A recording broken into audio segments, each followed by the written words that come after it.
Mas é bastante importante levar em consideração que esses últimos 5 cantos da epopeia, tanto para o fechamento da história quanto para a parte artística, é de grande importância, grande valia, e às vezes é deixado um tanto quanto de lado na leitura dos Lusíadas. Muita gente se foca ao fazer a leitura dos 5 primeiros cantos, aqueles que são considerados mais memoráveis, mas acaba deixando de lado esses outros 5. Então, continuaremos fazendo uma leitura integral da obra até chegarmos a um final bastante importante, a Ilha dos Amores, lá no 10º canto, onde a gente vai ter uma compreensão global da obra e tentar entender qual a posição dos Lusíadas dentro da nossa cultura de língua portuguesa, dentro da nossa literatura de língua portuguesa. Iniciamos então nesse canto 6º, né, que vai deixar bastante, vai começar com uma espécie de conexão ao 5º canto, aquele canto em que o Vasco da Gama acaba terminando depois de um lamento em reflexão ao amor à pátria portuguesa, à desesperança em relação à cultura de língua portuguesa de sua época, mas ele continua na questão geográfica. Continuamos com os nossos personagens Vasco da Gama, os navegadores portugueses, ainda em Melinde, e estando em Melinde agora temos essa partida desses portugueses de Melinde e aquilo que sucedeu nessa partida.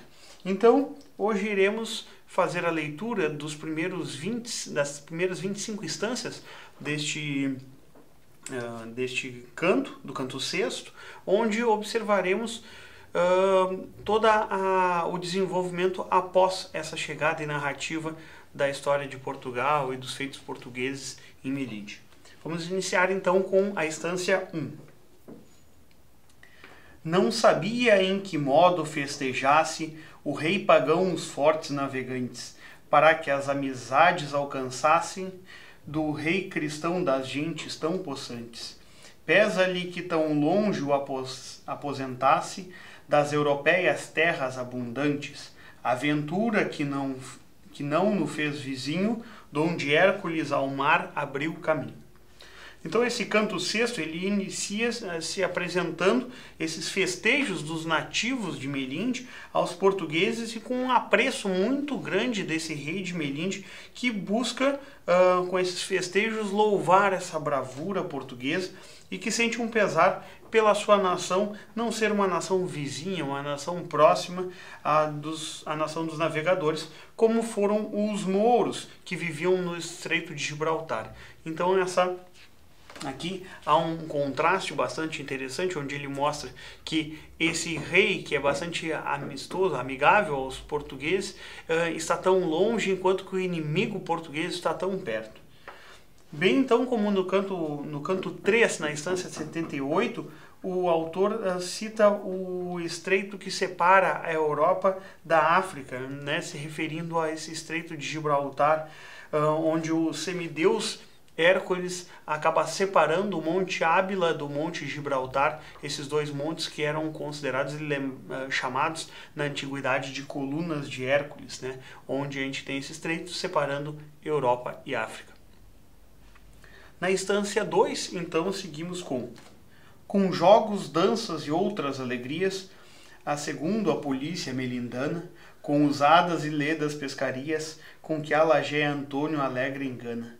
Este famoso rei todos os dias festeja a companhia lusitana com banquetes, manjares desusados, com frutas, aves, carnes e pescados. Então iniciam-se esses banquetes dos melindianos para os portugueses que divertiam esses navegadores, assim do mesmo modo como a Lagéia fazia Antônio, né? Então como Cleópatra divertia Marco Antônio. Cleópatra aqui, ela vai ser chamada de Lagéia justamente por ela ser descendente de Lagos, que era pai de Ptolomeu I Sóster, que era um nome que foi dado foi o fundador da dinastia ptolomaica, que é a dinastia de Cleópatra, né? E esse pai fundador então vai dar esse nome a Cleópatra, que vai ser a sua mais emblemática e lembrada representante de toda essa dinastia ptolomaica. Na terceira instância, então, continuamos. Mas vendo o capitão que se detinha, jamais do que devia e o fresco vento, o convida que aparta e tome asinha os pilotos da terra e mantimento.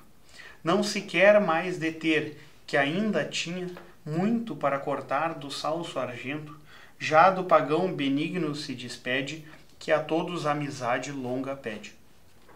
Então aqui, apesar dessa boa vontade e de ser agradável, né, essa estada dos melindanos e do próprio rei, né, ao Vasco da Gama percebe aqui que ele se detinha mais do que ele deveria em toda essa região. Esteve durante bastante tempo contando a história portuguesa, narrando os grandes feitos, né, mas os bons ventos favoráveis, né, mostram que a navegação precisa continuar. Então Vasco da Gama apressa ainda mais essa partida e ordena aos seus marinheiros que renovem os mantimentos, né, a água, a comida, e que lembra que muito ainda devia ser navegado para chegar até o seu objetivo, sem contar ainda a volta, né?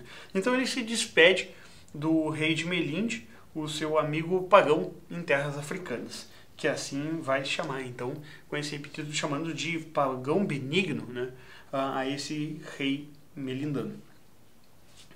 Na instância 4, temos então: pede-lhe mais que aquele porto seja sempre com suas frotas visitado, que nenhum outro bem maior deseja que dar a tais barões seu reino e estado. E enquanto seu corpo e espírito reja, estará de contínuo aparelhado, a pôr a vida e reino totalmente, por tão bom rei, por tão sublime gente. Então o rei pede ao navegador que os seus portos sejam sempre visitados pelas gentes portuguesas e promete que enquanto seu espírito reger o seu corpo, seu povo será amigo e companheiro dos portugueses. É muito interessante essa relação de amizade e de admiração mútua que a gente vê aqui, tanto entre o Vasco da Gama, que observa esse rei como um grande estadista, e desse rei melindano que observa o Vasco da Gama como uma grande figura e um grande explorador humano. Na instância 5, então, temos: outras palavras tais lhe respondia o capitão, o logo as velas dando, para as terras da aurora se partia, que tanto tempo há já que vai buscando. No piloto que leva não havia falsidade, mas antes vai mostrando a navegação certa e assim caminha, jamais seguro do que dantes vinha. Então o Vasco lhe responde com gentis palavras e parte para o Oriente. Aqui ele leva junto um novo piloto, ao contrário do falso piloto, como é bastante conhecido, esse piloto que vai ser dado a ele lá em Moçambique, e que está no canto 1 das instâncias 95 a 105. Né? Lembrando que nós temos aqui na partida do capitão em Moçambique, na instância 95 do canto 1, ele diz: o capitão que já lhe então convinha tornar a seu caminho costumado, que tempo concertado e ventos tinha para ir buscar o indo desejado, recebendo o piloto que lhe vinha, foi dele alegremente agasalhado, e respondendo ao mensageiro atento, as velas manda dar ao largo vento. E na instância 97, daí nós temos: mas o mouro, instruído nos enganos que o malévolo Baco lhe ensinara, de morte ou cativeiro novos danos antes que a Índia chegue e lhe prepara, dando razões aos portos indianos também, tudo que pede lhe declara, que havendo por verdade o que dizia, de nada a forte gente se temia. Então a gente tem aqui esse falso piloto que é dado em Moçambique justamente para que, num dos enganos que Baco acaba fazendo aos portugueses, e os portugueses quase se veem em maus lençóis com esse falso piloto. E aqui nós temos um verdadeiro piloto, né, que Melinde vai levar para ele e mostrando uma maior segurança nessa navegação. Afinal de contas, eles navegaram por mares nunca antes navegados. E aqui nós temos esse piloto que já conhecia e sabia o caminho até as Índias e que então leva com maior segurança. É o momento que Vasco da Gama tem maior segurança na sua empreitada porque tem um navegador junto consigo que sabe o seu caminho de chegar até lá. Então aqui nós temos bons ventos que vão levando esses portugueses adiante. Na instância 6, as ondas navegavam do Oriente, já nos mares da Índia enxergavam, os tálamos do sol que nasce ardente, já quase seus desejos se acabavam. Mas o mal de Tioneu que na alma sente, as venturas que então se aparelhavam, a gente lusitana delas dina, arde, morre, blasfema e desatina. Bom, aqui nessa instância 6, então, os portugueses eles navegam tranquilamente pelos mares, pelos mares indianos, mais especificamente pelo Oceano Índico, né? Mas a gente percebe aqui que isso acaba, né, essa navegação acaba satisfazendo os desejos de alcançar aqueles mares que os navegantes lusitanos têm. Mas, no entanto, mais uma vez aparece para nós a figura de Baco. Essa figura é aqui chamado de filho de Tione, Baco, e por isso é chamado de Tioneu. Aparece mais uma vez observando esse sucesso português com um grande ódio e inveja. Lembrando que Baco tem essa grande inveja por ser a Índia o seu local onde ele tem onde ele é relativamente cultuado. Então ele buscando essa desgraça portuguesa para que os portugueses não cheguem a esse local onde ele era cultuado e não se perca a cultura de Baco, ele busca sempre, durante toda a obra, aqui fazer com que os portugueses acabem se perdendo ou morrendo ao meio do caminho. Mas sempre em contrapartida, ele está a favor dos portugueses, sempre Vênus auxiliando esses portugueses e, consequentemente, depois do primeiro concílio dos deuses, Zeus também toma lado português.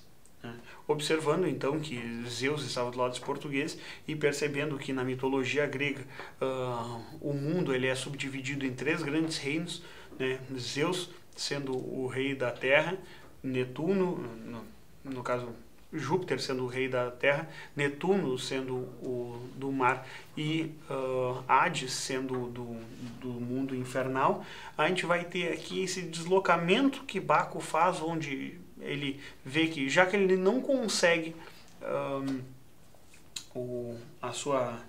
que os seus interesses sejam acatados pelos deuses olímpicos, ele vai até o submundo de Netuno, ou de Poseidon, na mitologia grega, e ele, nesse submundo, ele tenta fazer com que esses deuses marítimos acabem comprando a ideia dele de acabar com a empreitada portuguesa, que afinal de contas seria uma ousadia a desbravar esses mares que seriam de Netuno. Vemos então que ele observa então com ódio e inveja essa empreitada portuguesa e mais uma vez tentará desfazer todo o sucesso português enquanto eles buscam o caminho até as Índias.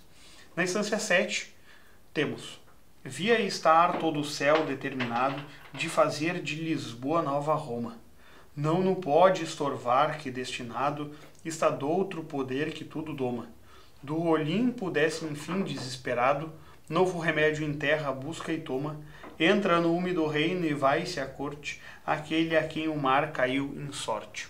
Bom, Baco então via que os deuses do Olimpo estavam determinados a dar glória aos portugueses, transformando Lisboa em uma nova Roma. Lembrando que Vênus já observava os portugueses com bons olhos justamente por serem neolatinos, por terem uma língua igual, uma língua descendente da língua latina, e sendo seu filho o fundador de Roma, né, Enéas. Então a gente tem nessa nova empreitada que os portugueses buscam deslocar o grande centro heróico do mundo de Roma, antigamente, para Lisboa, fazendo um feito muito maior do que aqueles feitos que navegadores e guerreiros fizeram no mundo da antiguidade. Desce então o Zeus, desesperado deste monte sagrado, e vai ao úmido reino de Netuno, vai até os mares em busca do auxílio para aniquilar a esquadra portuguesa. Na instância 8, então, temos: no mais interno fundo das profundas cavernas altas onde o mar se esconde, lá donde as ondas saem furibundas, quanto às iras do vento o mar responde. Netuno mora e moram as jocundas Nereidas e outros deuses do mar, onde as águas campo deixam as cidades que habitam estas úmidas deidades. Então, aqui nessa instância 8, se inicia todo um processo que é essa chegada, a descrição do reino de Netuno, e após essa descrição a gente vai ver que conforme vai entrando ao reino de Netuno, o Baco vai observando todas essas coisas que se encontram pelo caminho. É um momento também bastante interessante, porque nós temos 1, 2, 3, 4, 5, 6, 7... especificamente 7 instâncias, coisa que é bastante difícil de encontrar aqui na obra, que são instâncias basicamente descritivas, A gente tem um momento de desaceleração da história, e nessas 7 instâncias a gente vai ver descrições mais específicas, que é algo que a gente tem como uma constante dentro das obras clássicas, não é apenas uma característica específica aqui que Camões coloca. Se nós lembrarmos, por exemplo, as descrições do escudo de Aquiles, as descrições dos barcos dos gregos, e outras descrições que a gente vê, por exemplo, extensas lá na Eneida, a gente vê que tem momentos da história onde há uma aceleração de fatos, de ações transcorridos. Em outros momentos a gente tem um momento descritivo onde essa ação se desacelera e a gente tem um processo onde esse momento vai ser um momento de conexão entre dois pontos importantes. E aqui esses dois pontos importantes, esse trecho em que nós temos a aula especificamente de hoje, é um momento mais descritivo, um momento mais lento da história, mas que vai fazer a ponte entre a saída desses portugueses de Melinde e esse segundo concílio dos deuses, Então a gente vai ver nesse canto sexto uma alternância entre momentos de ação, momentos de descrição, momentos de ação, momento de descrição.